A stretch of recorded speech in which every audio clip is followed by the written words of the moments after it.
Samantala mga kapuso, dahil po sa patuloy na pagbaba ng tubig, muli nang nasisilayan ang ilang estruktura na dating bayan ng Pantabangan sa Nueva Ecija. Naglitawan yan sa natutuyot na Pantabangan Dam. Unang sumulpot ang isang simbahan nitong Biyernes ayon kay Youth Cooper Marks Lenin Barcelo. Kahapon, mas dumami pa ang naglitawang lumang estruktura sa bayang pinalubog noon para magbigay daan sa pagpapatayo ng ngayoy Pantabangan Reservoir.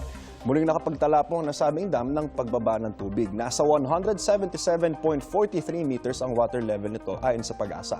Nakaalerto naman ngayon ang mga taga-Cainta sa Rizal dahil sa nakaambang pag-apaw ng tubig sa Upper Wawa Dam na nasa bayan ng Rodriguez.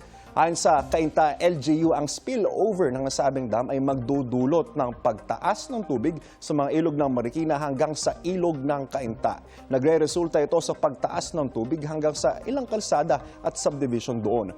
Kaugnay niyan, suspendito po ngayong Lunes ang klase sa lahat ng pampubliko at pribadong eskwelahan sa Cainta. Ayon po ito sa Facebook post ni Cainta Mayor Kit Nieto. Dakong alas 8 kagabi, nasa 135.11 meters above sea level ang tubig sa Upper Wawa ayon sa Civil Defense Calabarzon. Kahapon, naitala naman sa Angat Dam ang pinakamababang water level nito sa